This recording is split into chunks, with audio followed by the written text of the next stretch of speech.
नमस्कार, जय हिंद विद्यार्थियों। आप सभी लोगों को कैसे हो आप सभी। हमें उम्मीद है कि आप सब लोग बहुत ही अच्छे होंगे। आप लोग पुनः विजिट कर चुके हो दीपक लक्ष्य हब की ऑनलाइन क्लासेज में। आप सभी का हार्दिक स्वागत, वंदन और अभिनंदन है।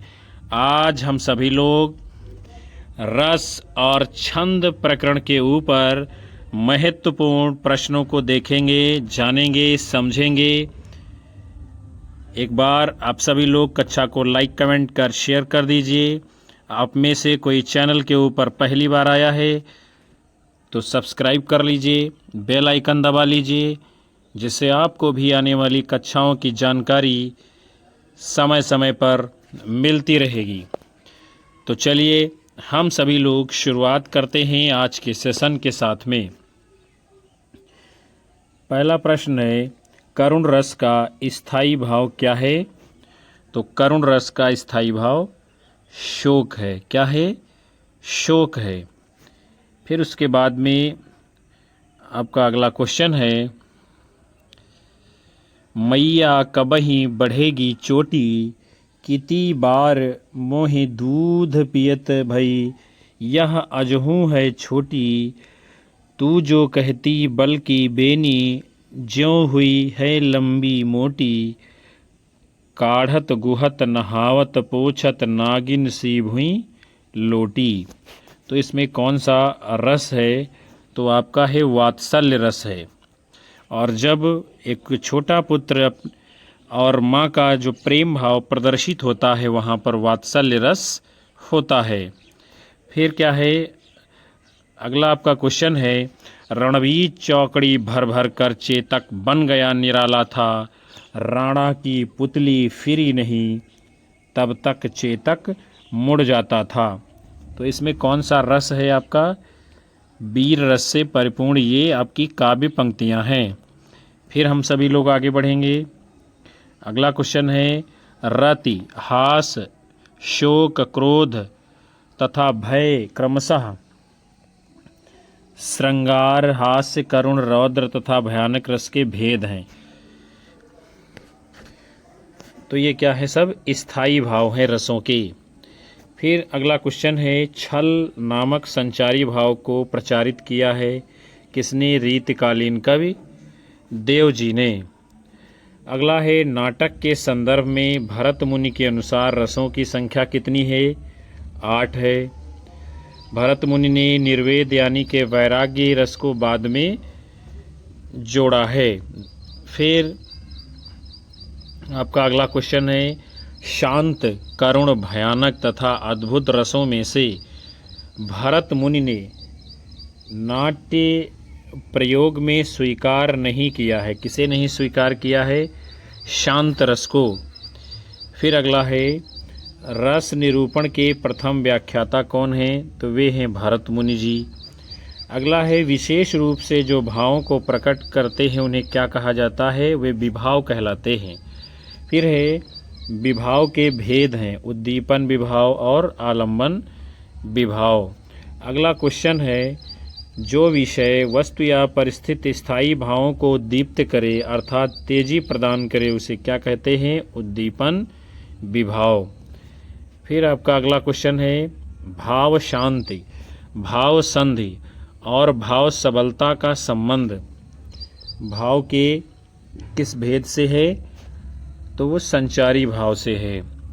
फिर अगला है, वाणी और अंगों के अभिनय के द्वारा जो प्रकट होते हैं वे क्या कहलाते हैं? वे अनुभाव कहलाते हैं, जो वाणी और अंगों के अभिनय द्वारा प्रकट होते हैं।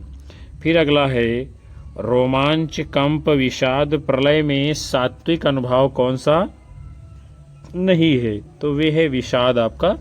ये विषाद कैसा है? मानसिक अनुभाव है, ये सात्विक नहीं है।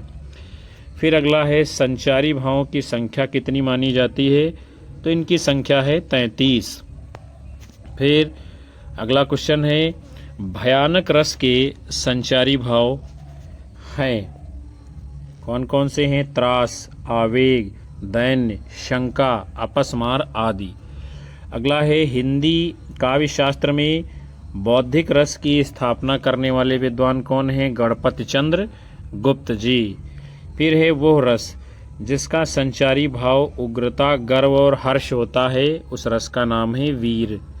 फिर है वो रस जिसका संचारी उद्दीपन विभाव, बादल की घटाएं, कोयल का बोलना, वसंत ऋतु आदि होते हैं। ये सब किसमें है? श्रृंगार रस में पाया जाता है। फिर है रसराज किसे कहा जाता है, यानी रसों का राजा श्रृंगार रस को कहते हैं। फिर अगला क्वेश्चन है, विप्रलंब श्रृंगार में वियोग की कितनी दशाएं मानी गई हैं?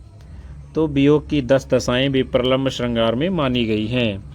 फिर अगला है, ज्यों ज्यों पटु झटकती, हठति हंसति नचावती नयन, त्यों त्यों निपट उदार हो फगुआ देत वनयन। इसमें कौन सा अनुभाव है? कायिक अनुभाव है।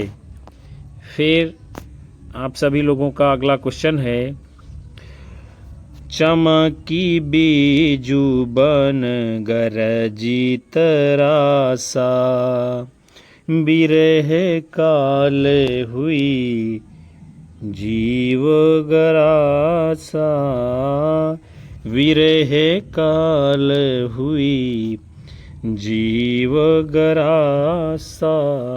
इन पंक्तियों के बारे में सही कथन है। इसमें विरह का मानवीकरण है, वियोग श्रृंगार का वर्णन है और अवधी भाषा का प्रयोग है। अर्थात ये तीनों बातें इस पंक्ति के ऊपर लागू होती हैं। फिर हम लोग श्रृंगार रस के उदाहरण देखते हैं। तुलसी रघुबीर प्रिया सम जानी है, बैठी विलंब लो कंटक काढ़े।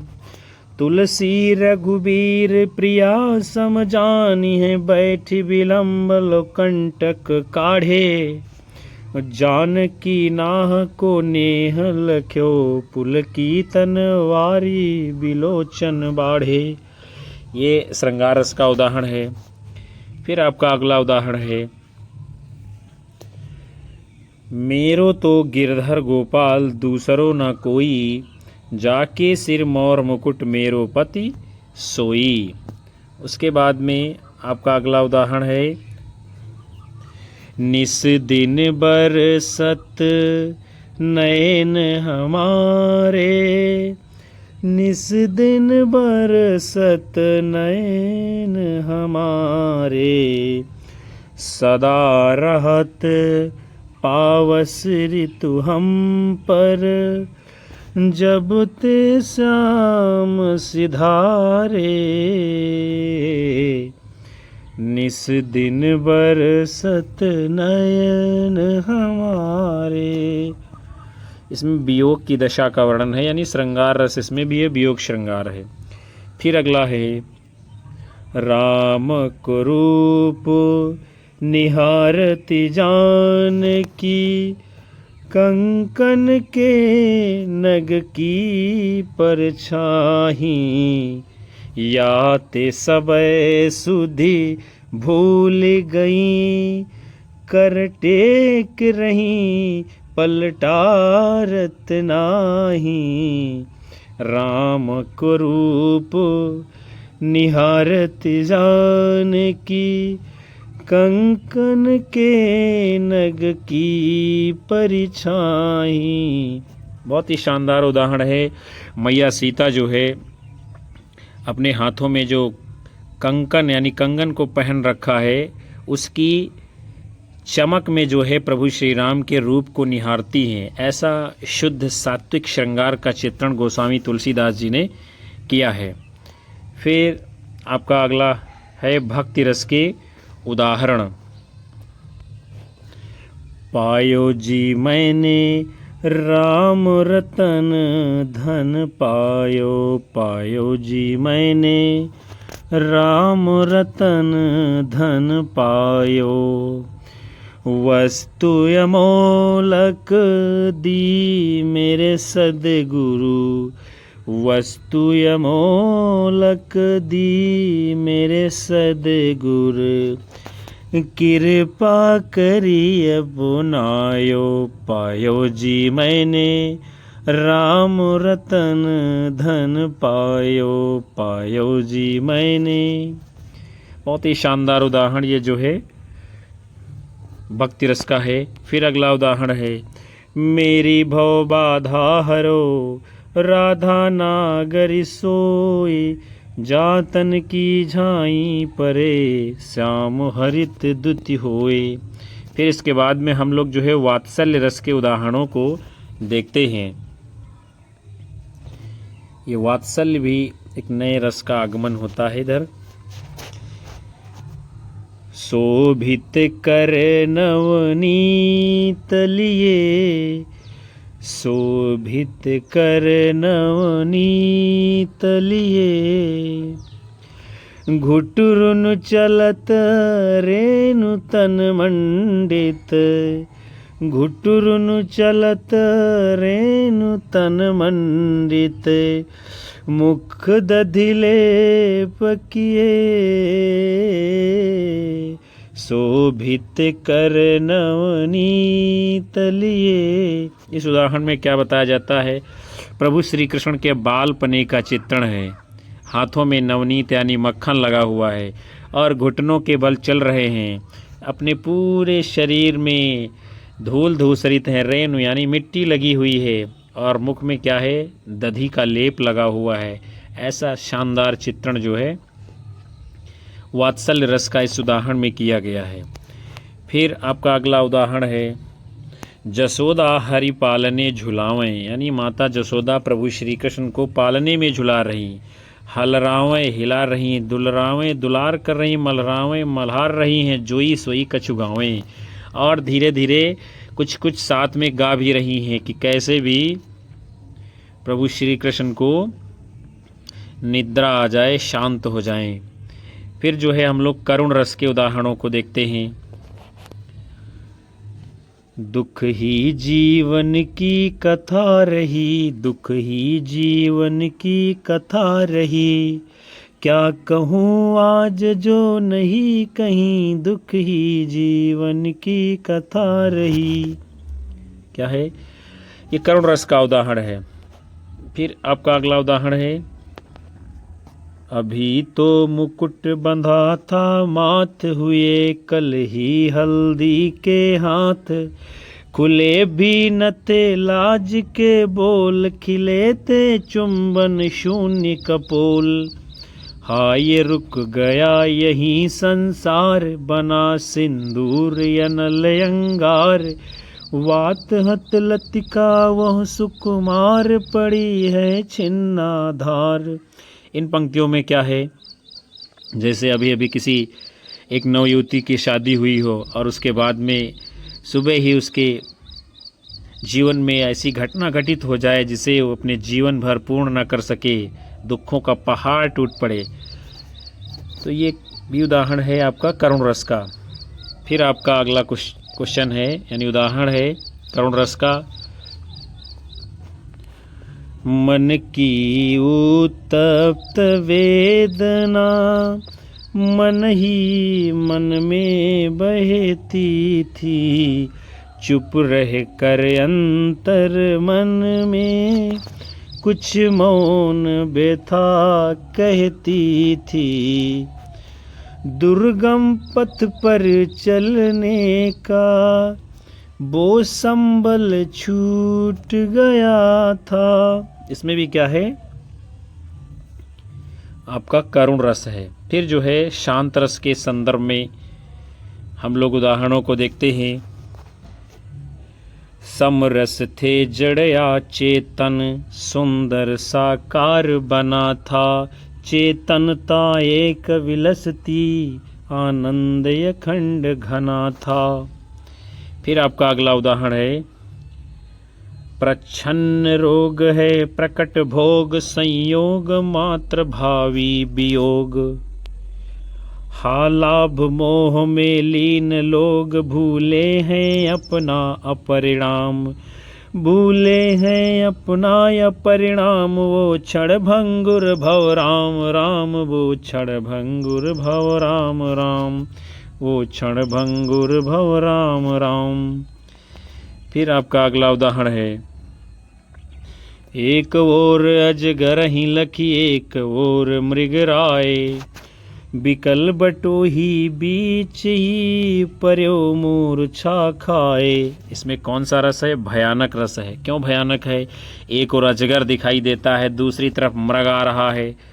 ऐसे में क्या है, जो बटोही है यानी पथिक है, वो रास्ते में ही मूर्छा खा के गिर जाता है। तो क्या होगा? भयानक दृश्य उसके सामने उपस्थित हो रहा है।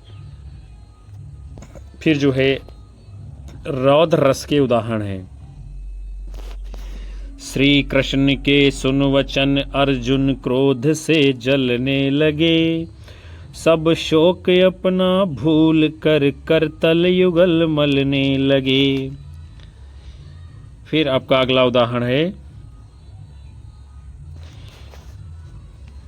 जो तुम्हारे अनुशासन पावो, कंदुक यु ब्रह्मांड उठावो।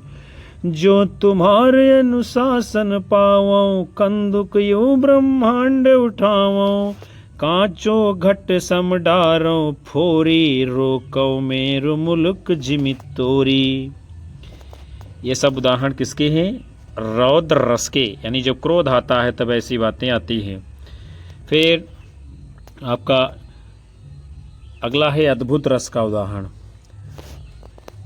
राग है कि रूप है कि रस है कि जस है कि, राग है कि रूप है कि रस है कि जस है कि, तन है कि मन है कि प्राण है कि प्यारी है। तो यहाँ क्या है? अद्भुत लग रहा, पता ही नहीं चल रहा क्या है। तन है कि मन है कि प्राण है कि प्यारी है।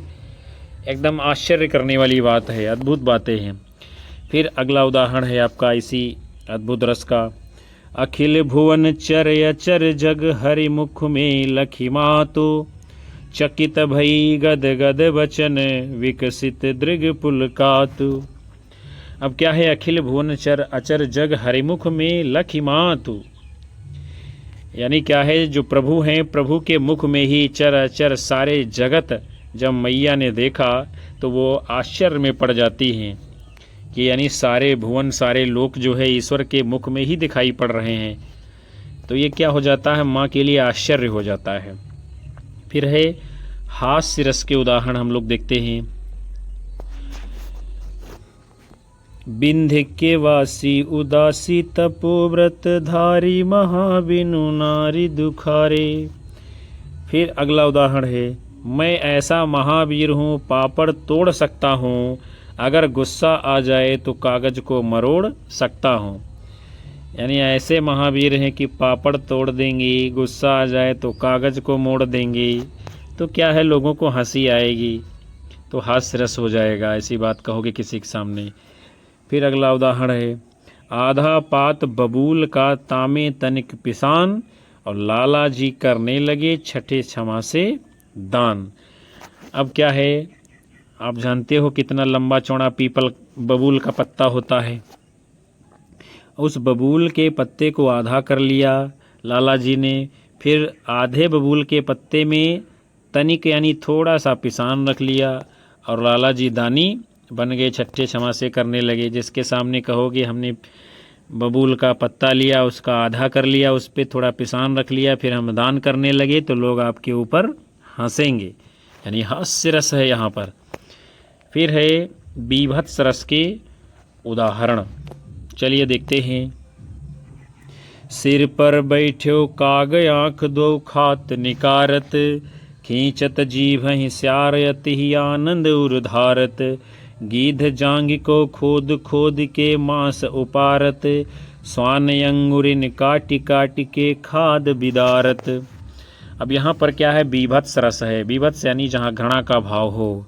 सिर पे कौआ बैठा है, आंखें निकाल निकाल कर खा रहा है, और जो सियार हैं वो भी जीभ निकाल निकाल करके खा रहे हैं। गिद्ध जांग खोद खोद करके मांस को खा रहा है।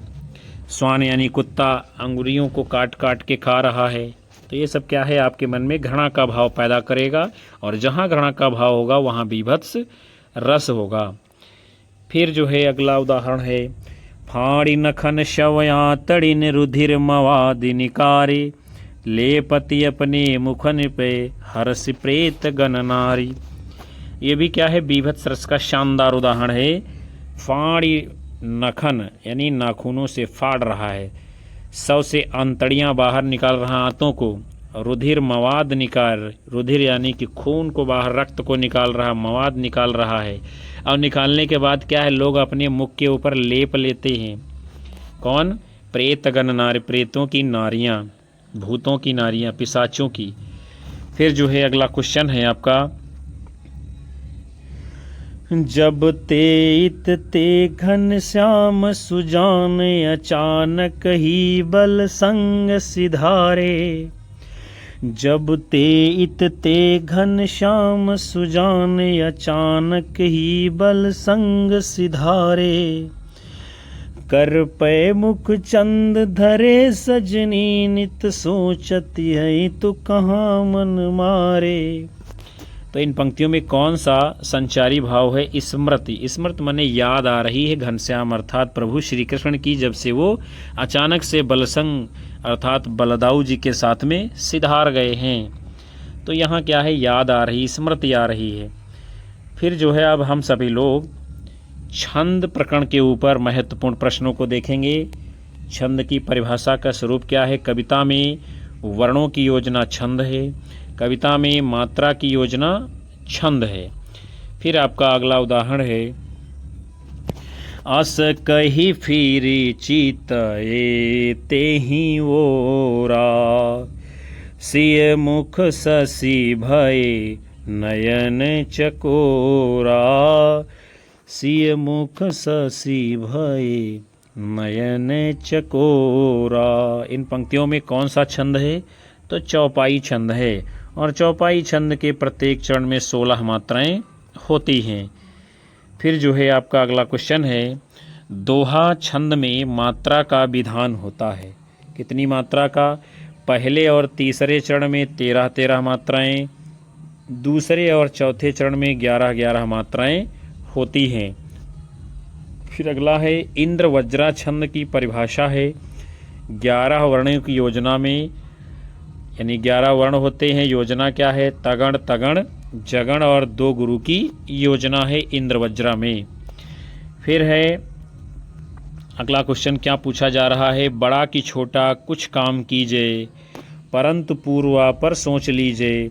बिना विचारे यदि काम होगा कभी न अच्छा परिणाम होगा। इसमें कौन सा छंद है? उपेंद्र वज्रा।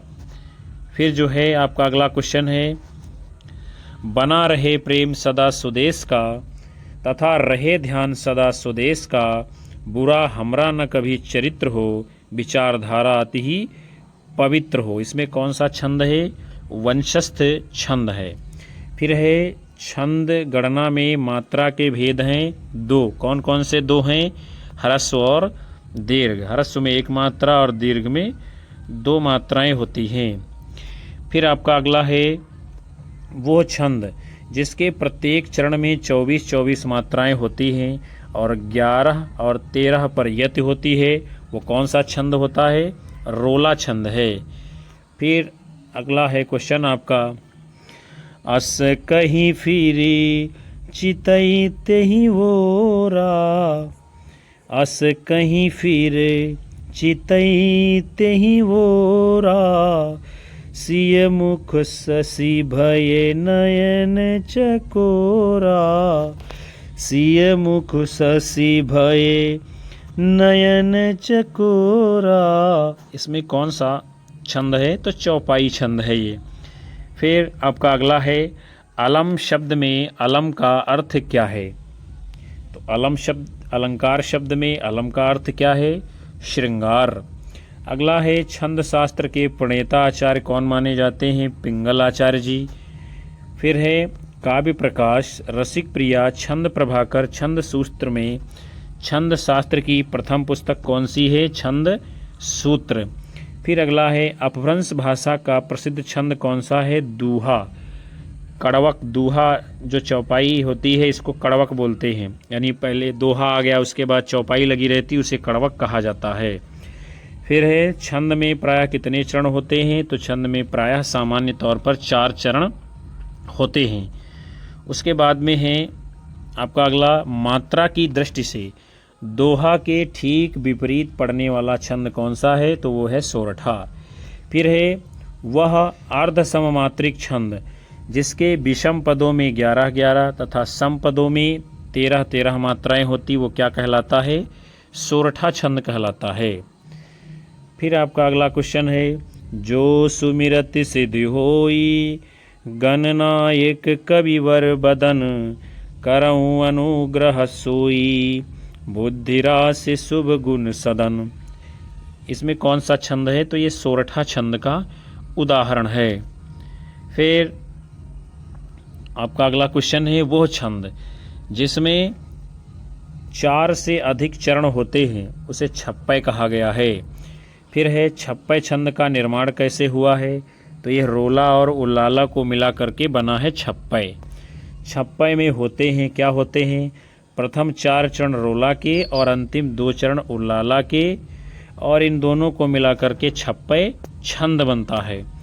फिर है सरसी छंद में होता है, क्या होता है, 27 मात्राएं होती है, 16 और 11 पर्यत होती है, अंत में गुरु लघु पाया जाता है।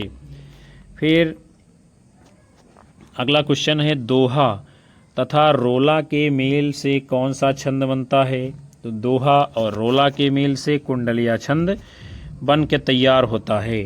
वो छंद जिसमें प्रथम व अंतिम शब्द समान होते हैं उसे क्या कहते हैं, कुंडलियाँ। फिर है कुंडलिया छंद है किस प्रकार का है, यह मात्रिक विषम छंद है। आगे बढ़ेंगे हम लोग। आपका अगला क्वेश्चन है, सवैया छंद के उदाहरण है। देखते हैं हम सभी लोग, बहुत ही शानदार उदाहरण दिया गया है।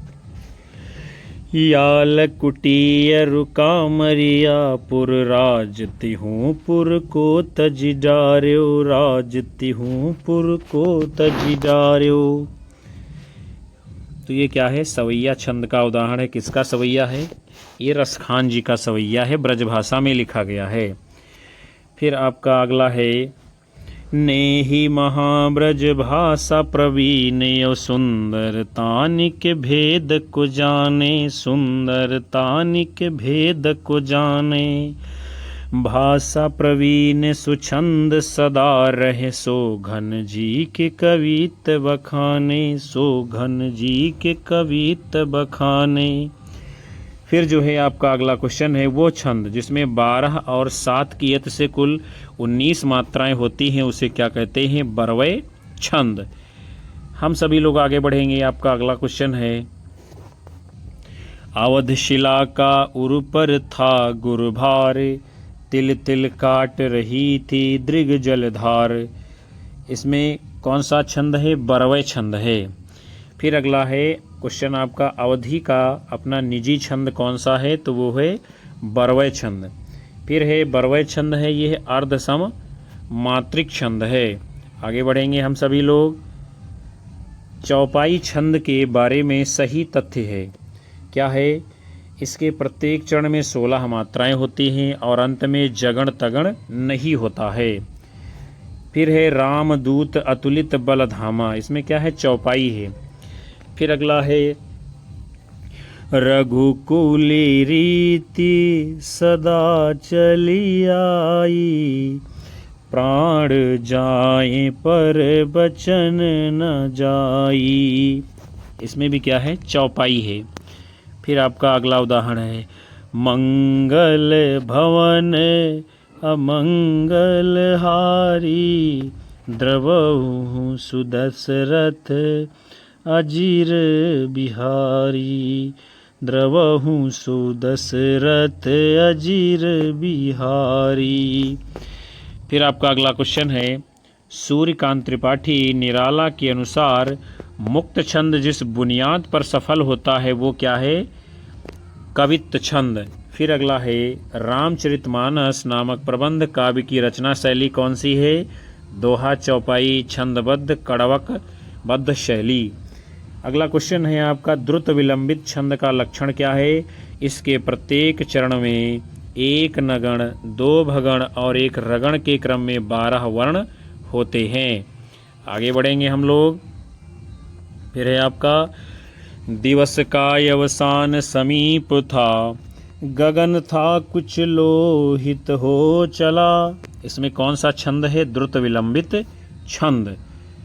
फिर आपका अगला क्वेश्चन है, मैं राज्य की चाह नहीं करूँगा, जो तुम्हें इष्ट वही करूँगा।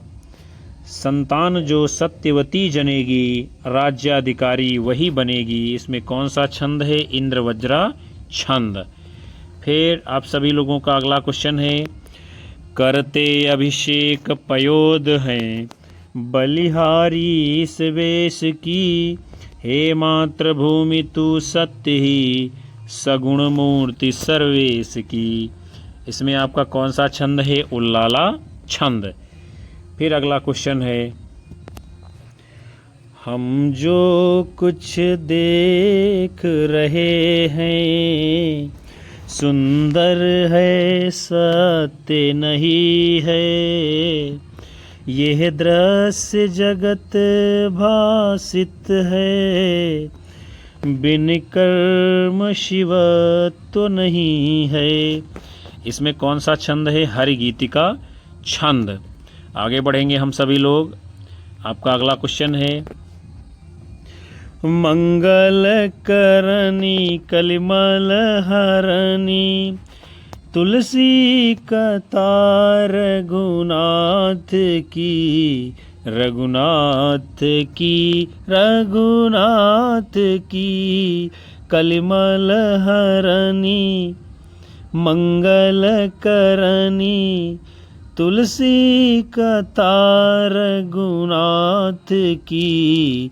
रघुनाथ की, रघुनाथ की, रघुनाथ की, रघुनाथ की। इसमें कौन सा छंद है? हरिगीतिका छंद है। फिर हम सभी लोग आगे बढ़ते हैं। आपका अगला क्वेश्चन है, आरात सैन्य सिंधु में सुबाड़ वाग्नि से जलो, प्रवीर हो जयी बनो बढ़े चलो बढ़े चलो। इनमें गणों का क्रम पूछ रहा है, तो जगण रगण जगण रगण जगण गुरु का क्रम है इस उदाहरण में। फिर हम सभी लोग जो है दोहा छंद के उदाहरणों को देखते हैं। रहीमन पानी राखिए, बिन पानी सब सून, पानी गए न उबरे, मोती मानुष चून। अगला उदाहरण है, निज भाषा उन्नति है, सब उन्नति को मूल, बिन निज भाषा ज्ञान के, मिटत नहीं को सूल।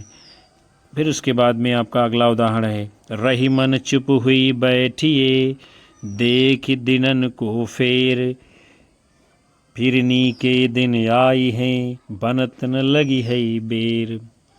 उसके बाद में आप सभी लोगों का अगला क्वेश्चन है, वह सममात्रिक छंद जिसके प्रत्येक चरण में 24-24 मात्राएं होती हैं, प्रत्येक चरण में 11वीं और 13वीं मात्रा पर यति होती है, उस छंद का नाम है रोला छंद। फिर हम सभी लोग जो है अन्य महत्वपूर्ण बातों को जानते हैं, जैसे कि सममात्रिक छंद कौन कौन से हैं? रोला, चौपाई, हरगीतिका, गीतिका। फिर अगला है विषम मात्रिक छंद कौन कौन से हैं? कुंडलियाँ, छप्पय आदि। अगला है अर्ध सम मात्रिक छंद कौन कौन से हैं? बरवय, सोरठा, दोहा और उल्लाला। फिर अगला है आपका वर्णिक छंद कौन कौन से होते हैं, यानी जिनमें वर्णों की गणना की जाती है, तो वो है कवित्त, मालिनी, वंशस्थ, इंद्रवज्रा, शालिनी, उपेंद्रवज्रा, मंदाक्रांता, द्रुत विलंबित आदि। फिर हैं 24 मात्राओं वाले छंद हैं कौन कौन से? रोला, दोहा, सोरठा, रूपमाला आदि। 16 मात्राओं वाले छंद हैं चौपाई, अरिल, श्रृंगार छंद इत्यादि।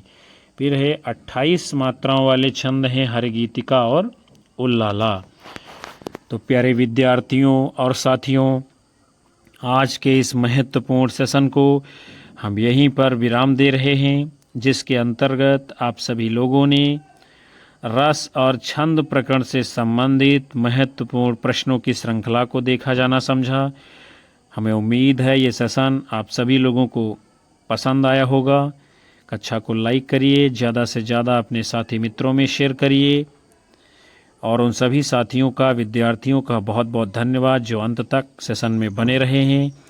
मिलेंगे हम आप सभी लोगों को पुनः से एक नई कक्षा में। तब तक के लिए नमस्कार, जय हिंद, वंदे मातरम, बाय बाय, शुभ रात्रि आप सभी लोगों को।